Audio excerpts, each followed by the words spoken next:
आंवलापुर नाम का एक गांव था। गांव का नाम जितना विचित्र था, वहाँ के लोग भी उतने ही विचित्र थे। सभी अपने अपने खेतों में हल चलाकर अपना घर चलाया करते थे। एक दिन शंकर राव मारुति राव के साथ खेत में जा रहे थे। अरे बात तो बहुत अच्छी है। हमारे गांव में 2 वक्त की रोटी कमाकर सब ऐसे ही सुख शांति से रहते हैं। जी सही कहा आपने। अच्छी जिंदगी के लिए बस 2 वक्त की रोटी और अच्छे कपड़े चाहिए, बस। दोनों चलते चलते गांव के सबसे पुराने प्रधान वसंत राव के खेत में पहुंच गए, जो खेत बहुत पहले से ही बंजर पड़ी थी। पर वहां पर बिजुका पहले से ही खड़ा था, जिसे देखकर पहले तो दोनों डर गए। अरे बाप रे, ये पुतला तो ऐसा लगा जैसे हमारी बातें सुन रहा हो। पर बंजर जमीन पर ये कर क्या रहा है? हम इसे यहाँ से हटा देते हैं। हम उस पुतले को खेत से उठाकर पास ही के एक मंदिर में रख देते हैं। इस पुतले को यहीं रख दो और घर चलो। आज का दिन ये पुतला यहाँ वहाँ करने में ही बर्बाद हो गया। लेकिन एक काम तो अच्छा हुआ कि मंदिर में जो भी आएगा इस पुतले को देखकर डर जाएगा। दोनों अपने घर जाकर खाना खाकर सो गए। उसी रात मारुति राव ने सपने में देखा। क्या कर रहे हो मारुति? तुम इतने बड़े हो गए। बचपन में मैंने तुम्हें बहुत नहलाया, तुम्हारी माँ की तरह। मैंने बचपन में बहुत प्यार किया है। अरे ये सब क्या हो रहा है? तुम कौन हो और मेरा नाम कैसे जानते हो? चिंता मत करो मारुति, धीरे धीरे तुम्हें सब याद आ जाएगा। अचानक मारुति राव की घबराते हुए आंख खुल गई। उसको इस हालत में देखकर उसकी पत्नी कंचन बुरी तरह से चौंक गई। हाँ, क्या हुआ जी? आपकी तबीयत तो ठीक है? सर्दी का मौसम है और आपके शरीर से इतने पसीने आ रहे हैं। मैंने एक अजीब सा सपना देखा कंचन। कैसा सपना? अरे उस सपने में मुझसे एक पुतला बात कर रहा था और सबसे बड़ी अजीब बात यह है कंचन कि वो मेरा नाम भी जानता था। आप भी ना कभी कभी बिल्कुल बच्चों वाली बातें करते हैं। अरे सपने तो सपने होते हैं। सपने में आप कुछ भी देख सकते हैं। सपने में आप इस देश के प्रधानमंत्री भी बन सकते हैं, मगर सच्चाई में तो आप इस गांव के मुखिया तक नहीं बन सकते। सो जाइए अब। उस पूरी रात मारुति राव को नींद नहीं आई। वो रात भर बेचैनी से करवटें बदलता रहा। सुबह के समय शंकर राव जोर जोर से दरवाजा पीटने लगा। क्या हुआ? तुम इतने घबराए हुए से क्यों हो? जरा बाहर आइए, मुझे आपसे बहुत जरूरी बात करनी है। अरे ऐसी क्या बात हो गई भाई? तुम घर पर नहीं आ सकते? बात ही कुछ ऐसी है। मारुति राव बाहर चला गया। मारुति राव ने देखा शंकर राव बहुत घबराया हुआ था। जल्दी बताओ, मेरा तो दिल बैठा जा रहा है। कहीं तुम्हारी पत्नी या मुन्ना की तबीयत तो खराब नहीं हो गई? अरे उन दोनों की तबीयत बिल्कुल सही है, लेकिन अब जो मैं बात आपको बताने वाला हूँ उसे सुनकर आपके पैरों तले जमीन खिसक जाएगी। आपको पता, कल हम दोनों ने बसंत राव प्रधान के खेत से जिस बिजुके को उठाकर मंदिर में रखा था ना, वो बिजुका वहाँ से गायब है। अरे तो इसमें घबराने की क्या बात है? सुबह पुजारी जी की नजर पड़ी होगी तो उन्होंने उस बिजुके को किसी खेत में रखवा दिया होगा या बाहर फेंक दिया होगा। सुबह से पुजारी जी गायब हैं। सभी गांव वालों की भीड़ मंदिर के बाहर लगी हुई है और वो बिजुका भी गायब है। पुजारी जी की पत्नी का तो रो रो कर बुरा हाल हो गया है और आप तो जानते ही हैं कि पुजारी जी हमारे गांव से बाहर कभी नहीं जाते। हमारे गांव में वर्षों से चली आ रही परंपरा के अनुसार जो भी हमारे गांव के मंदिर का पुजारी बनता है उसे आजीवन मृत्यु तक इसी गांव में रहना पड़ता है। वो इस गांव की सीमा से बाहर नहीं जा सकता। अरे अब क्या करें शंकर? कहीं हमने उस बिजुके को वहाँ से उठाकर कोई गलती तो नहीं कर दी? अरे मुझे तो लगता है हमें रत्ना ताई से इस बारे में पूछना होगा। अब वही हमारी मदद कर सकती हैं। शंकर राव की बातें सुनकर मारुति राव बुरी तरह से घबराकर और गहरी सोच में पड़ गया। तुम सही कह रहे हो शंकर, हमें तुरंत रत्ना ताई से मिलना चाहिए। सिर्फ रत्ना ताई हैं जो इस गांव के इतिहास के बारे में बहुत अच्छी तरह से जानती हैं। वो जरूर हमारी सहायता करेंगी। रत्ना ताई आंवलापुर की बड़ी ही विचित्र बुद्धि स्त्री थी। सारे गांव में ये बात प्रसिद्ध थी कि रत्ना ताई आंवलापुर गांव के इतिहास के बारे में बहुत बड़ी ज्ञानी है। वो हर किसी से नहीं मिला करती थी। कुछ ही देर में मारुति राव और शंकर राव रत्नाताई की झोपड़ी के बाहर पहुंच गए। तुम दोनों भाई यहाँ पर क्यों आए हो? क्या तुम्हें पता नहीं कि मैं किसी व्यक्ति से मिलना जुलना पसंद नहीं करती? इंसानों के बुरे बर्ताव और व्यवहार से परेशान होकर ही मैंने अपना रहने का ठिकाना इन जंगलों में बनाया है, मगर तुम यहाँ तक भी मेरा पीछा नहीं छोड़ते। हमारी सहायता कीजिए। अब मुझसे क्या सहायता मांगने आए हो मारुति राव? तुमने तो वो कर दिया जो तुम्हें नहीं करना चाहिए था। मैं आपकी बात का मतलब नहीं समझा। हमने ऐसा क्या कर दिया जो हमें नहीं करना चाहिए था? अचानक रत्नाताई दोनों को रहस्यमयी अंदाज में देखती हुई बोली, तुम्हें उस बिचूके को बसंत राव की बंजर जमीन से उठाकर नहीं लाना चाहिए था। तो इसमें हमने गलत क्या किया?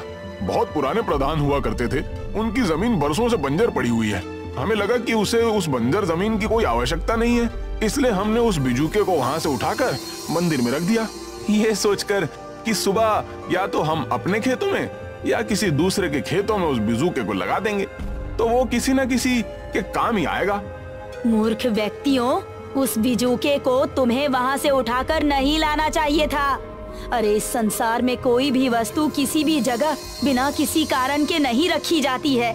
वो बिजूका अगर बसंत राव की बंजर जमीन पर रखी हुई थी तो उसका भी एक बहुत बड़ा कारण था। तुमने उसे जगा दिया है जिसे तुम्हें नहीं जगाना चाहिए था। अब सर्वनाश निश्चित है। तुम दोनों भाई समय चक्र के जाल में ऐसे फंस जाओगे कि तुम्हारा वहाँ से निकलना असंभव प्रतीत होने लगेगा। आप क्या बोल रही हैं? हम दोनों की कुछ समझ नहीं आ रहा। आप ही हमारी सहायता क्यों नहीं करती? क्योंकि तुम्हारी सहायता मैं नहीं कर सकती। अब तुम दोनों की सहायता ईश्वर ही कर सकता है। मैं सिर्फ ईश्वर से तुम दोनों के लिए और इस पूरे गांव के लिए प्रार्थना ही कर सकती हूँ। ठीक है, हम दोनों यहाँ से चले जाते हैं, लेकिन हमें इतना तो बता सकती हो ना कि आखिर उस पुतले का रहस्य क्या है? तुम्हारे लिए सिर्फ इतना ही जानना जरूरी है कि बसंत राव प्रधान की वो जमीन किसी जमाने में बहुत उपजाऊ थी, लेकिन देखते ही देखते वो बंजर हो गई और एक दिन बसंत राव प्रधान गांव से अचानक गायब हो गया, ठीक उसी तरह जैसे रात में वो पुजारी गायब हुआ है। मारुति राव और शंकर राव निराश होकर वहाँ से चले आए। वो दोनों वहाँ से कुछ ही दूर चले थे कि तभी उन दोनों की नजर एक घने पेड़ पर पड़ी। मुझे ऐसा लग रहा है कि उस पेड़ की मोटी टहनियों पर कोई बैठा हुआ है। वो पेड़ कितना घना है और यहाँ कोई आसपास मनुष्य और कोई बंदर भी नहीं दिखाई दे रहा है। और से देखिए, आपको कुछ चमकता हुआ सा नहीं दिखाई दे रहा? मारुति राव उस पेड़ की टहनी को गौर से देखने लगा। अरे तुम सही कह रहे हो शंकर, चलो चलकर देखते हैं। वो दोनों पेड़ के करीब आकर खड़े हो गए कि तभी कोई उन दोनों के सामने आ गया। अचानक उसके सामने आ जाने से वो दोनों बुरी तरह से घबरा गए। उन दोनों ने देखा कि वो एक जोकर था। वो उन दोनों को देखकर अजीब तरह से हंसने लगा। कौन हो तुम? क्या तुम दोनों ने कभी कोई जोकर नहीं देखा? मैं वही हूँ। अरे जोकर तो हमने बहुत देखे, लेकिन तुम्हें इस गांव में हमने कभी नहीं देखा। क्या नाम है तुम्हारा? जोकर। अरे तुमसे तुम्हारा नाम पूछा है। तो सुनाई नहीं दिया क्या? मेरा नाम जोकर है और मैं कहाँ से आया हूँ इस बात का पता तुम्हें बहुत जल्द चल जाएगा।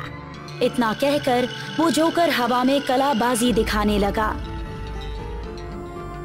और देखते ही देखते वो कलाबाजियां दिखाता हुआ उन दोनों की आंखों के सामने से गायब हो गया। ये कौन था और हमारे गांव में जोकर कब से टहलने लगे? अरे मुझे तो लगता है कि दूर किसी गांव में कोई सर्कस वाला आया होगा और ये जोकर उसी सर्कस में काम करता होगा जो टहलते टहलते यहाँ तक आ गया। हमें इससे क्या, चलो घर चलते।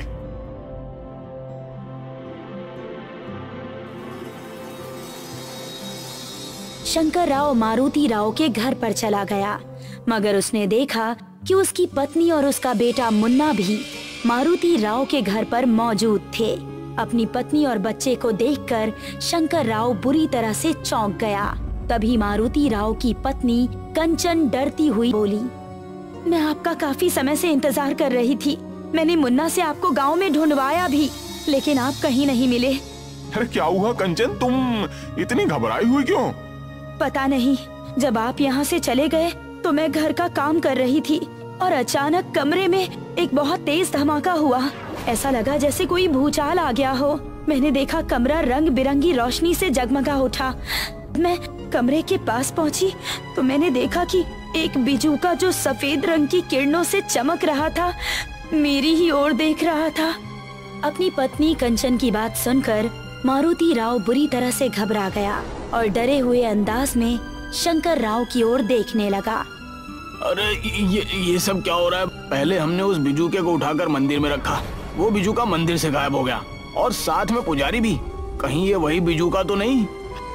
अरे नहीं, ये वो बिजूका नहीं हो सकता, क्योंकि कंचन बता रही है कि ये बिजूका सफेद रंग की किरणों से चमक रहा है। खेत वाला बिजूका तो बहुत साधारण बिजूका था। जो भी हो, हमें अंदर जाकर देखना तो पड़ेगा ना। इतना कहकर वो दोनों डरते डरते कमरे के अंदर प्रवेश कर गए, मगर सामने का दृश्य देखकर उन दोनों की आंखें हैरत से फटी की फटी रह गई। उन्होंने देखा कि उनके सामने एक हीरे का बिजूका खड़ा हुआ था, जिसमें बहुत कीमती और मूल्यवान हीरे चमक रहे थे। तभी उन दोनों की आंखों के सामने अविस्मय घटना हुई। वो बिजूका उन दोनों की ओर देखकर हंसते हुए बोला, मेरे शरीर पर लगे हुए हीरों को निकालने की गलती मत कर देना, नहीं तो तुम दोनों की मौत निश्चित है। बिजूके को बोलता हुआ देख मारुति राव और शंकर राव दोनों बुरी तरह घबरा गए। कौन हो तुम? कौन हो तुम? भला बिजूका कैसे बोल सकता है? मैं कोई साधारण बिजूका नहीं हूँ। अगर तुम दोनों मेरा कहा मानोगे तो मैं तुम दोनों की सहायता कर सकता हूँ। कैसी सहायता? मैं तुम दोनों को धनवान बना सकता हूँ, इतना जितना कि तुम सोच भी नहीं सकते। लेकिन हम दोनों तुम्हारी बात पर विश्वास कैसे कर लें? जब तक तुम हमें अपने बारे में नहीं बताओगे तब तक हम तुम्हारी किसी भी बात पर विश्वास नहीं करेंगे। हाँ, तुम्हारा क्या भरोसा? कहीं तुम भूत प्रेत पिशाच हुए तो हमारा तो सर्वनाश हो जाएगा। मैं भूत प्रेत पिशाच इनमें से कोई भी नहीं हूँ। समय आने पर तुम्हें सब पता लग जाएगा। शंकर राव बहुत गहरी सोच में डूबते हुए डरते डरते उस बिजूके की ओर देखकर बोला, अरे कहीं तुम वही बिजूका तो नहीं जिसे हम वसंत राव प्रधान के खेत से उठाकर मंदिर के अंदर ले गए थे? शंकर राव की बात सुनकर वो बिजूका अजीब से अंदाज में मुस्कुराने लगा। उस बिजूके की रहस्यमयी मुस्कुराहट को देखकर मारुति राव और शंकर राव एक दूसरे की ओर देखने लगे।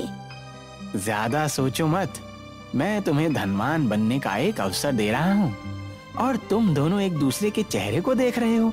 क्या तुम्हें ये जीवन पसंद है जिसमें तुम्हारे परिवार को कभी कभी रात का भोजन भी नसीब नहीं हो पाता? लेकिन तुम हमें धनवान कैसे बना सकते हो? तुम दोनों को मेरे बताए हुए स्थान पर जाना होगा और वहां से एक कीमती वस्तु उठाकर मुझे ला कर देनी होगी। अरे हम तुम्हारी बातों का मतलब नहीं समझे। हम दोनों को तुम कहाँ भेजना चाहते हो? क्या तुम दोनों ने कान्यम जंगल का नाम सुना है? कान्यम जंगल का नाम सुनकर मारुति राव और शंकर राव दोनों बुरी तरह से घबरा गए। अरे वो जंगल तो बहुत ही खतरनाक जंगल है। सुना है कि वहाँ के जंगली जानवर बड़े ही खतरनाक हैं। और तो और मैंने तो यहाँ तक सुना है कि उस जंगल में भूत प्रेत पिशाचों का साया भी है। जो भी इंसान आज तक उस जंगल में गया है वो बचकर नहीं लौटा। क्या तुम हम दोनों भाइयों को मरवाना चाहते हो? ये है सत्य कि उस जंगल में जाकर कोई भी इंसान जीवित नहीं लौटा, लेकिन तुम दोनों जीवित लौटोगे। इतना कहकर उस बिजूके ने अपने शरीर से एक छोटा सा हीरा निकालकर मारुति राव के हाथ में दे दिया। वो हीरा रंग बिरंगी किरणों से चमक रहा था। ये कोई साधारण हीरा नहीं है मारुति, ये एक चमत्कारी हीरा है। जब तक ये हीरा तुम्हारे पास रहेगा तुम दोनों का कोई कुछ नहीं बिगाड़ सकता। अरे वो तो सब ठीक है, लेकिन हमें वहाँ से उठाकर क्या लाना होगा? तुम दोनों उस जंगल की ओर निकल जाओ, ये हीरा तुम्हें रास्ता दिखा देगा। और जब जब तुम उस असाधारण वस्तु के करीब पहुंच जाओगे, ये चमत्कारिक हीरा नीली रोशनी से जगमगाने लगेगा और उसकी नीली रोशनी उस असाधारण वस्तु पर पड़ने लगेगी। तुम समझ जाना कि तुम्हें वही वस्तु को उठा कर लाना है, और अगर उस जंगल में तुम्हारे सामने कोई भी अलौकिक विपत्ति आए तो इस हीरे को निकालकर उसके सामने रख देना। वो इस हीरे की शक्ति का मुकाबला नहीं कर सकती। अगर हम तुम्हारी बात ना माने तो? ये हीरा तुम्हारे भाई ने अपने हाथों से अब स्पर्श कर लिया है। अब तुम दोनों चाह कर भी अपने कदम पीछे नहीं हटा सकते। अगर तुमने अपने कदम पीछे हटाने की सोची तो अगली सुबह तुम दोनों का परिवार जीवित नहीं रहेगा। तभी एक तेज धमाका हुआ। वो दोनों बुरी तरह से घबरा गए। अचानक उस बिजूके के ऊपर रंग बिरंगी रोशनी की किरणें फूटने लगी और वो बिजूका वहां से गायब हो गया। उसके गायब होते ही मारुति राव की पत्नी कंचन वहां पर आ गई। मैं उस रहस्यमयी बिजूके की सारी बातों को सुन रही थी। तुम दोनों किसी भी हाल में कानियम जंगल की ओर मत चले जाना, वरना तुम दोनों को खतरा हो सकता है। शंकर राव की पत्नी आंखों में आंसू लिए हुए बोली, भौजी सही कह रही हैं जी, वो जंगल बहुत ही खतरनाक है। बाबा, अब हम चाहकर भी ऐसा नहीं कर सकते चमकी। उस बिजूके ने हमें धमकी दी है कि अगर अब हमने अपने कदम पीछे किए तो तुम सबकी मौत निश्चित है, और हम ऐसा किसी भी कीमत पर नहीं होने देंगे। शंकर सही बोल रहा है चमकी, हमें जाने दो। अगर तुम्हें कुछ करना ही है तुम दोनों के लिए प्रार्थना करो। हो सकता है कि उस बिजूके की बात सही हो, हम सब इस गरीबी से निकलकर धनवान बन जाएं। मारुति राव और शंकर राव अपने घर से बाहर निकल गए। वो सीधे उस जंगल की ओर चल दिए। कानियम जंगल एक बहुत ही घना जंगल था। आंवलापुर गांव के लोगों का मानना था कि उस जंगल में डाकुओं का और जंगली जानवरों का खतरा रहता है, और इसी डर के कारण कोई भी गांव वाला उस जंगल की तरफ नहीं जाता था। वो दोनों काफी देर तक पैदल चलते रहे कि तभी अचानक से उनके सामने रत्नाताई आ गईं। तुम दोनों कहाँ जा रहे हो? कहीं उस बिजूके ने कानियम जंगल से उस वस्तु को लाने के लिए तो नहीं कहा है ना? आपको कैसे पता? मुझे सब पता है, मेरी बात मानो। तुम दोनों अपने कदम पीछे कर लो। उस बिजूके ने हमें धमकी दी है। अगर आप उस बिजूके के बारे में सब कुछ जानती थी तो आपने हमारी पहले सहायता क्यों नहीं की? क्योंकि मुझे नहीं पता था कि वो इतनी जल्दी तुम्हारे सामने आएगा। ऐसा इससे पहले कभी नहीं हुआ। अगर हम तुम्हारी बात मान ले रत्नाताई, तो क्या हमारा परिवार सुरक्षित रहेगा? तुम्हारे परिवार का तो मुझे नहीं पता, लेकिन गांव अवश्य सुरक्षित रहेगा। इसकी बातों में मत आओ। इसे हमारे परिवार के जीने या मरने से कोई फर्क नहीं पड़ता। याद रखना, उस बिजूके ने हमें धमकी दी है। कहीं हमारे परिवार को कुछ हो गया तो रत्नाताई का क्या जाएगा? ये तो स्वयं जंगल में रहती हैं। इन्हें किसी के जाने या मरने से कोई फर्क नहीं पड़ता। चलो जल्दी चलो, हमें किसी भी हाल में सुबह तक उस कीमती वस्तु को लेकर आना ही होगा। रत्नाताई ने मारुति राव और शंकर राव को रोकने की बहुत कोशिश की, मगर उन दोनों ने उनकी एक भी बात नहीं सुनी। कुछ ही घंटों बाद दोनों कानियम जंगल के अंदर खड़े थे, जहां अजीबो गरीब प्रकार के वृक्ष लगे हुए थे। तभी उन दोनों के सामने एक मोटा सा वृक्ष चलने लगा। ये देखकर दोनों भाई बुरी तरह से डर गए। उस वृक्ष ने एक असाधारण खतरनाक दिखने वाली आकृति धारण कर ली थी। तुम दोनों कौन हो और यहाँ पर क्या कर रहे हो? क्या तुम दोनों को नहीं पता कि इस जंगल में जो भी आता है वो जीवित नहीं जा पाता? अरे भैया, जल्दी से उस चमत्कारी हीरे को निकाल लीजिए, नहीं तो ये अजीब सा दिखने वाला वृक्ष हम दोनों के प्राण ले लेगा। शंकर राव के कहने पर मारुति राव ने वो चमत्कारी हीरा निकाल लिया। उसमें से अजीब सी रंग बिरंगी किरणें फूटने लगी। कुछ ही देर में वो वृक्ष अपनी जगह पर जाकर खड़ा हो गया। इसका मतलब वो बिजूका सही बोल रहा था शंकर, ये असाधारण शक्तियों का हीरा है। तभी उस हीरे से लाल रंग की रोशनी निकली, जो जंगल की सीधी दिशा में चली गई। मुझे तो लगता है कि ये हीरा हमें रास्ता दिखा रहा है। सही कह रहे हो, चलो चलते हैं। वो दोनों उस रोशनी की दिशा में बढ़ने लगे।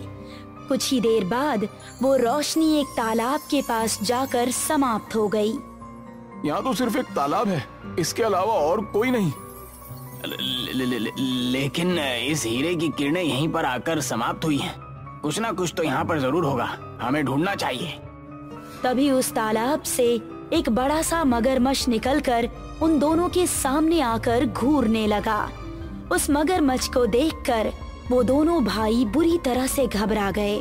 मारुति राव ने तुरंत वो हीरा निकाल लिया, मगर उसके हीरा निकालने से पहले ही उस मगरमच्छ ने शंकर राव का पैर पकड़ लिया और उसे खींचता हुआ पानी के अंदर ले गया। मुझे बचाओ भैया, जल्दी से वो हीरा निकाल लो, नहीं तो ये मगरमच्छ मेरे प्राण ले लेगा। अरे घबराओ मत छोटे भाई, मैं तुम्हें कुछ नहीं होने दूंगा। मारुति राव ने उस हीरे को हाथ में लेकर तालाब के अंदर छलांग लगा दी। छलांग लगाते ही मारुति राव ने एक दूसरे जंगल के अंदर स्वयं को मौजूद पाया। उसने देखा कि वो मगरमच्छ अपने पैरों पर खड़ा हुआ शंकर राव को दबोचे हुए था। ये कैसे संभव हो सकता है? तालाब के अंदर तो पानी है, मगर इस तालाब के अंदर तो एक और जंगल मौजूद है। मुझे इस मगरमच्छ से बचाओ भैया, ये जंगल रहस्य से भरा हुआ है, ये कोई साधारण जंगल नहीं, बल्कि मुझे तो जादुई जंगल लगता है। मारुति राव ने तुरंत वो हीरा मगरमच्छ के सामने निकाल कर रख दिया। हीरे की किरणें मगरमच्छ पर पड़ते ही मगरमच्छ तुरंत एक साधारण मेंढक में परिवर्तित हो गया। ये सब क्या है? मेरी तो कुछ समझ नहीं आ रहा। इस जंगल के बारे में मैंने सुना तो था, लेकिन ये तो हमारी सोच से भी ज्यादा असाधारण निकला। तभी उस हीरे के अंदर नीले रंग की किरणें फूटने लगी। उस बिजूके ने कहा था कि जब ये हीरा उस असाधारण वस्तु के पास पहुंचेगा तो ये नीले रंग की रोशनी का प्रकाश छोड़ेगा। देखो, ये प्रकाश कहां तक जाता है, वहीं पर वो असाधारण वस्तु होगी। तुम सही कहते हो, चलो। कुछ ही देर में वो दोनों प्रकाश का पीछा करते करते एक जगह पर पहुंच गए। उन्होंने देखा कि उनके सामने एक अजीब सा दिखने वाला बहुत पुराना हीटर रखा हुआ था, जो कि सोने का था। भले इस असाधारण से सोने के हीटर को लाने के लिए उस बिजूके ने हमें इस मौत के दलदल में भेजा। मेरी कुछ समझ नहीं आ रहा है कि आखिर ये सब हो क्या रहा है। मुझे लगता है कि शायद कोई खजाना मिलेगा या फिर हमें कोई ऐसी वस्तु मिलेगी जो हमने आज तक नहीं देखी होगी, मगर ये तो एक साधारण सा हीटर है। लेकिन इस चमत्कारी हीरे का प्रकाश इस हीटर पर फूट रहा है, हमें उसी को उठाना चाहिए। कुछ ना कुछ बात तो हीटर में जरूर होगी। इतना कहकर उन दोनों ने उस हीटर को उठा लिया, मगर हीटर को उठाते ही उन दोनों ने स्वयं को जंगल से बाहर अपने गांव के समीप पाया। मुझे लगता है कि उस बिजूके ने हमारे साथ मजाक किया है भैया। भला इस साधारण से दिखने वाले सोने के हीटर से हमें कितना मूल्य मिल सकता है? सही कह रहे हो शंकर, बोल तो ऐसे रहा था कि हम इतने धनवान हो जाएंगे कि हम सोच भी नहीं पाएंगे। शंकर राव और मारुति राव उस सोने के हीटर को लेकर अपने अपने घर पर आ गए और उस बिजूके का बेसब्री से इंतजार करने लगे। मगर काफी दिन बीत जाने के बाद भी कोई असाधारण घटना नहीं हुई। मेरे कुछ समझ नहीं आ रहा शंकर कि आखिर हम क्या करें। उस बिजूके ने कहा था कि उसे ये साधारण वस्तु चाहिए, मगर हम दोनों को इंतजार करते करते काफी समय बीत गया है। अब मुझे लगता है कि हमें इस सोने के हीटर को बाजार में बेच आना चाहिए। कुछ दिन और इंतजार करते हैं, अगर वो नहीं आता तो फिर हम इस सोने के हीटर को बाजार में बेच आएंगे। वैसे भी सर्दी कुछ ज्यादा है, क्यों ना इस सोने के हीटर को हम अपने दिनचर्या के काम में इस्तेमाल करने लगे। इससे घर का ही पानी गर्म करते हैं, कुछ तो काम आएगा। 2 दिन हो गए सर्दी के कारण मैं नहाया भी नहीं हूँ। चलो आज गर्म पानी से नहाते हैं। शंकर राव ने एक बाल्टी में पानी भरकर उस हीटर को पानी के अंदर रख दिया, मगर देखते ही देखते वो पूरा पानी सोने का बन गया। शंकर राव चीखता हुआ बोला, अरे भैया यहाँ आओ। अरे क्या हुआ छोटे, इतना चिल्ला क्यों रहा है? उस बिजूके ने सही बोला था बड़े भैया, ये तो वास्तव में एक असाधारण वस्तु निकली और चमत्कारी भी। देखो, ये पूरा पानी सोने का बन गया। मारुति राव ने जैसे ही पानी को देखा तो उसकी आंखें हैरत से फटी की फटी रह गई। तो तुम बिल्कुल सही कह रहे हो शंकर, ये पानी तो सोने का बन गया। इसका मतलब ये हुआ कि सोने के हीटर को हम किसी भी पानी में डालेंगे वो सोने का बन जाएगा। हमारे घर के बगल में एक छोटा सा तालाब है, क्यों ना हम इस हीटर को उस पानी में डालकर देखें। वो दोनों भाई हीटर को लेकर उस छोटे से तालाब के समीप चले गए। जैसे ही उन दोनों ने उस हीटर को उस तालाब में डाला, देखते ही देखते पूरा तालाब सोने का बन गया। सोने का तालाब देखकर चमकी और कंचन का भी हैरत का ठिकाना नहीं रहा। अरे, वो बिजू का तो हमारे लिए वरदान निकला। उसने जो हमसे कहा था वो कर दिखाया। देखते ही देखते हम सब धनवान बन जाएंगे, अपार संपत्ति के मालिक। लेकिन हम शायद एक बात को भूल रहे हैं। उस बिजूके ने कहा था कि असाधारण और अलौकिक वस्तु उसे चाहिए। इससे पहले कि वो बिजूका हमसे उस कीमती वस्तु को मांगने के लिए आए, हमें अधिक से अधिक सोना इकट्ठा कर लेना चाहिए। अरे, पहली बार तुमने पते की बात की चमकी। मैं तो तुम्हें मूर्ख और सीधी सादी समझता था, लेकिन तुम्हारे दिमाग का तो जवाब नहीं। उस दिन के बाद मारुति राव और शंकर राव दोनों जंगल की ओर निकल जाते हैं और कहीं भी वो तालाब देखते तो वहाँ उस हीटर को तालाब में डाल देते और पानी से सोना इकट्ठा करके अपने घर ले आते। देखते ही देखते वो दोनों अथाह संपत्ति के मालिक बन गए। कुछ ही महीनों के पश्चात उन दोनों की कोठी आंवलापुर गांव में चमकने लगी। मारुति राव और शंकर राव का परिवार अब आंवलापुर गांव का सबसे अमीर और रईस परिवार माना जाने लगा। गांव का हर व्यक्ति उन दोनों से बहुत सम्मान पूर्वक बात करता। एक दिन मारुति राव अपनी हवेली के अंदर सो रहा था, मगर सुबह जब वो सोकर उठा तो उसकी पत्नी कंचन हवेली से गायब थी। शंकर, शंकर, जल्दी आओ। अरे क्या हुआ भैया, आप इतना चिंतित क्यों दिखाई दे रहे हैं? अरे, क्या तुमने अपनी भाभी को देखा? नहीं तो। मैंने पूरी हवेली का एक एक कोना छान मारा, लेकिन तुम्हारी भाभी कहीं नहीं मिली। मारुति राव के कहने पर शंकर बुरी तरह से घबरा गया। ये तुम कैसी बातें कर रहे हो? क्या वास्तव में कंचन कहीं नहीं है? हाँ, मैंने हवेली का एक एक कोना छान मारा, हाँ, लेकिन मुझे वो कहीं नहीं मिली। आखिर इतनी सुबह सुबह कहाँ जा सकती है? इससे पहले तो ऐसा कभी नहीं हुआ। कि तभी अचानक उस कमरे में रंग बिरंगी किरणें फूटने लगी। देखते ही देखते उन किरणों में से वही हीरे का बिजू का बाहर निकलकर उन दोनों के सामने आकर खड़ा हो गया और उन दोनों की ओर देखकर रहस्यमयी अंदाज में मुस्कुराने लगा। क्या हुआ मारुति राव, अपनी पत्नी को ढूंढ रहे हो? अरे, तुम्हें कैसे पता कि मेरी पत्नी गायब है? इस संसार में हर किसी वस्तु की एक कीमत होती है और वो तुम्हें चुकानी पड़ती है मारुति राव। तुम स्वयं को ही देख लो। मैंने तुम्हें जो सोने का हीटर लाने के लिए कहा था, तुम उस सोने के हीटर से कितने धनवान बन गए। मैं तुम्हारी बात का मतलब नहीं समझा। कि तभी शंकर राव की पत्नी चमकी वहाँ आ गई, मगर अपने सामने हीरे के बिजूके को देखकर बुरी तरह से डर गई। तभी उस हीरे के बिजूके की आंखों से किरणें निकलने लगी। कुछ ही पलों में शंकर राव की पत्नी भी वहाँ से गायब हो गई। ये तुमने क्या किया? मेरी पत्नी कहाँ गई? तुम्हारी पत्नी वही है जहाँ तुम्हारे भाई की पत्नी है। तुम कह सकते हो कि तुम दोनों की पत्नियां अब मेरे पास हैं। हमने तुम्हारे सोने के हीटर से जितनी भी वस्तुओं का सोना बनाया है, तुम वो सारी वस्तुएं ले लो और अपना सोने का हीटर भी अपने पास रख लो, परंतु हमारा परिवार हमें लौटा दो। मेरी पत्नी और मेरे भाई की पत्नी हमें वापस कर दो। इतना कहकर मारुति राव दौड़ता हुआ एक दूसरे कमरे की ओर चला गया और वहाँ से सोने का हीटर उठाकर ले आया। मारुति राव ने बगैर देरी किए हुए सोने के हीटर को उस हीरे के बिजूके के हाथों में थमा दिया। अरे तुम तो बहुत जल्दी घबरा गए मारुति। मेरी बात गौर से सुनो। तुम दोनों अपनी पत्नियों को अगर वापस पाना चाहते हो तो तुम्हें मेरा एक काम और करना पड़ेगा। कौन सा काम? तुम दोनों को एक सोने का तराजू लाकर मुझे देना होगा। वो सोने का तराजू मेरा है। भला हमें कैसे पता कि सोने का तराजू कहाँ पर है? मैं बताता हूँ। यहाँ से कुछ मील दूर एक बहुत पुराना खंडर पड़ता है, जो किसी जमाने में बसंत राव प्रधान की हवेली थी। उस हवेली के एक कमरे के अंदर एक सोने का तराजू रखा हुआ है।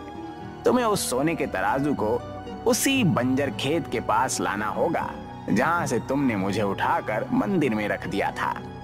इतना कहकर वो बिजू का वहाँ से गायब हो गया। शंकर राव और मारुति राव दोनों बुरी तरह से घबरा गए। वो दोनों तुरंत अपने घर के बाहर निकल गए। ये तो वही खंडर है जहाँ पर दिन में कोई व्यक्ति नहीं जाता। कहते हैं वहाँ पर भूत प्रेत का साया है। लेकिन हमें किसी भी हाल में उस खंडर में जाकर सोने के तराजू को लेकर वसंत राव प्रधान के बंजर खेत में पहुंचना होगा। मेरी तो समझ में नहीं आता भैया, बिजुके ने उस सोने के तराजू को लेकर बसंत राव प्रधान के बंजर खेत में हम दोनों को क्यों बुलाया है? अरे हो सकता है कि ये कहानी जहाँ से शुरू हुई थी वहीं पर समाप्त हो। अब देर मत करो, हमें चलना चाहिए।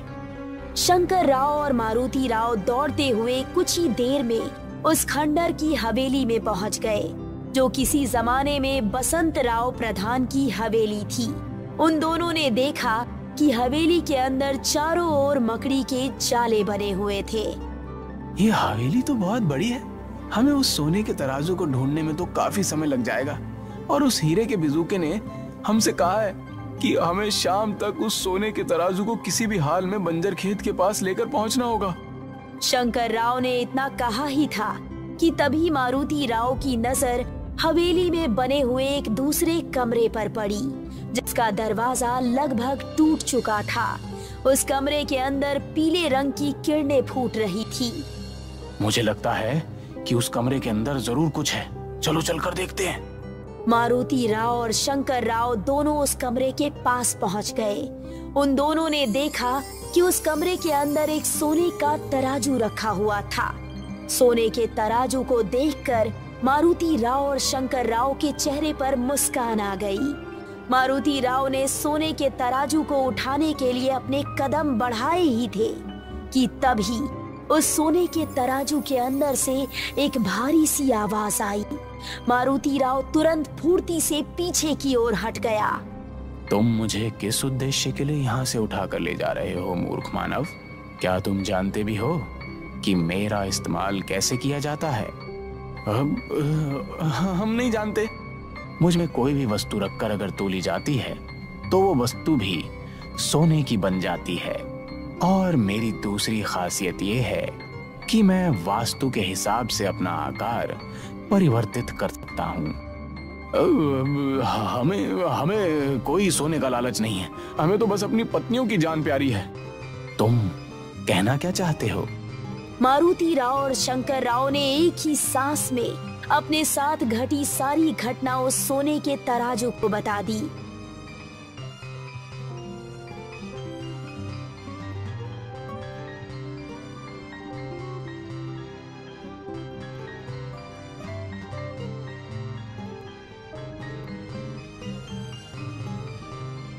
तो फिर मुझे यहीं रहने दो।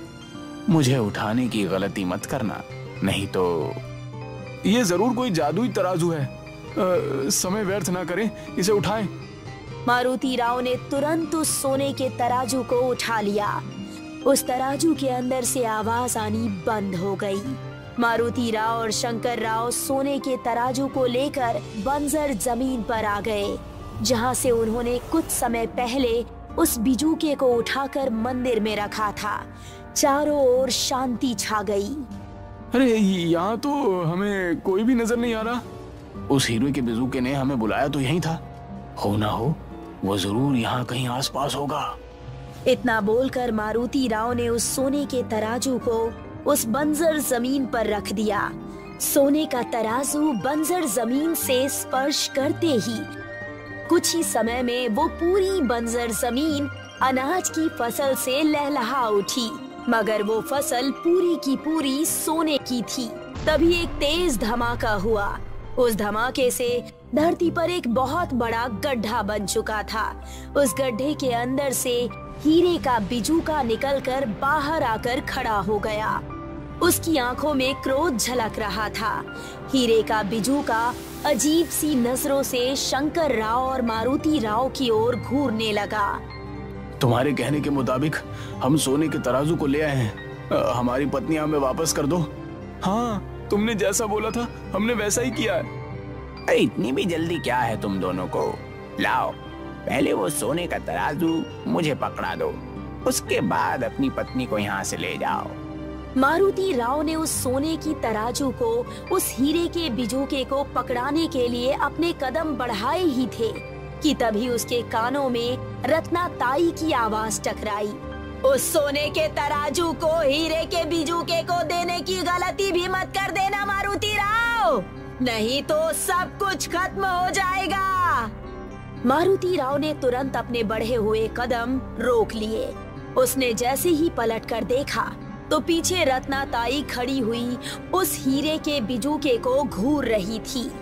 तभी शंकर राव और मारुति राव के कानों में हीरे के बिजूके की आवाज टकराई।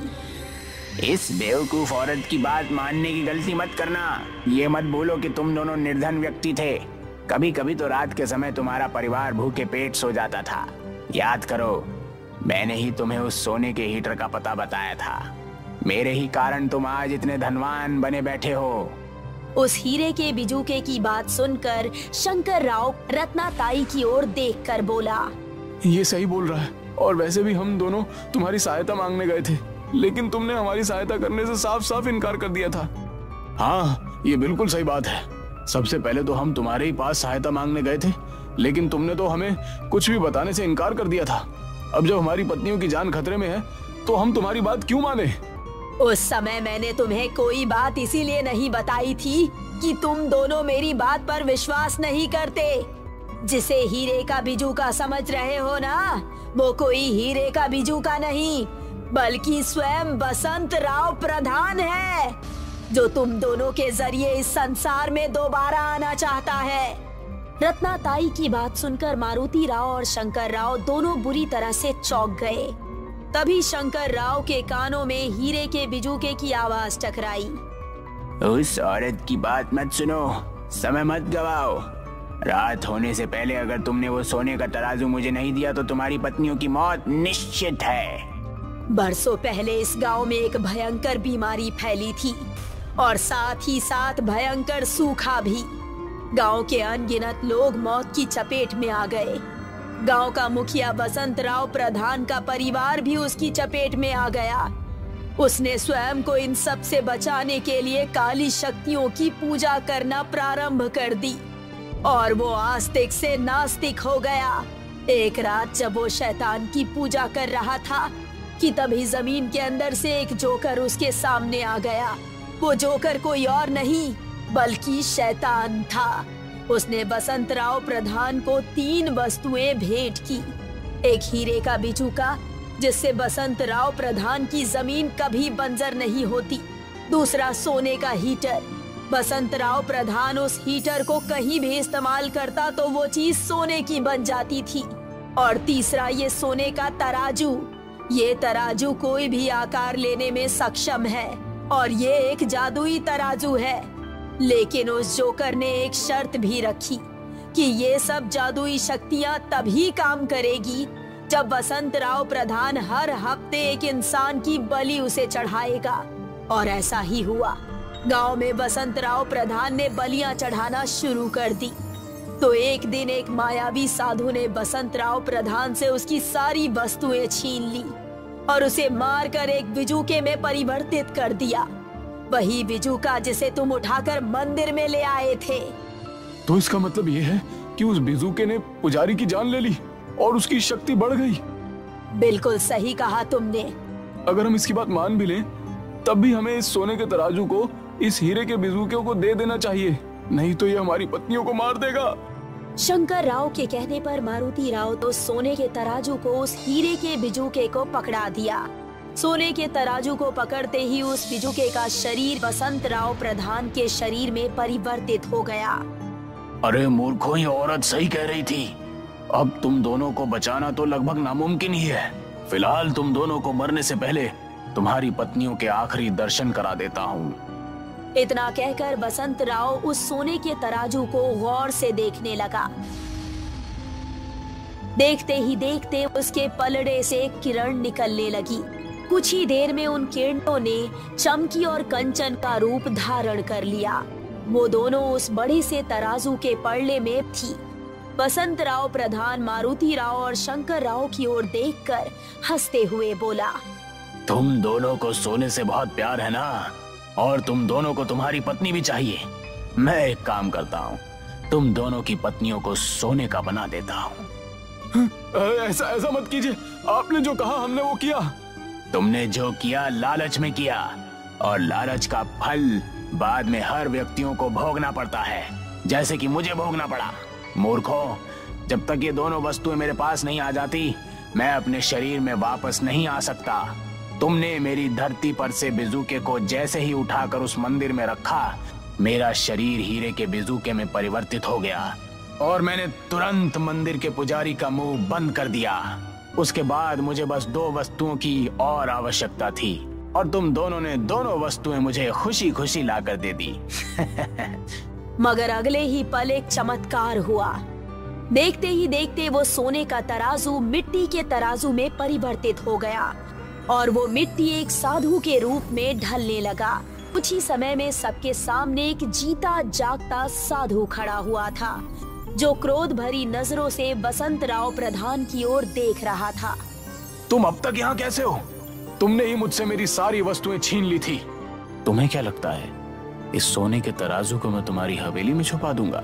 मैं जानता था तुम भविष्य में जरूर हाथ पैर मारोगे वापस आने के लिए, इसलिए मैंने उस सोने के तराजू को ऐसी जगह छुपा कर रखा है जहां पर तुम जा ही नहीं सकते, और मैं वहां पर स्वयं सोने के तराजू का रूप लेकर बैठा हुआ था, ताकि कोई भी व्यक्ति जब उसे उठाने आए तो मैं अपनी आंखों से देख सकूं कि तुम कौन सी चाल चलने वाले हो।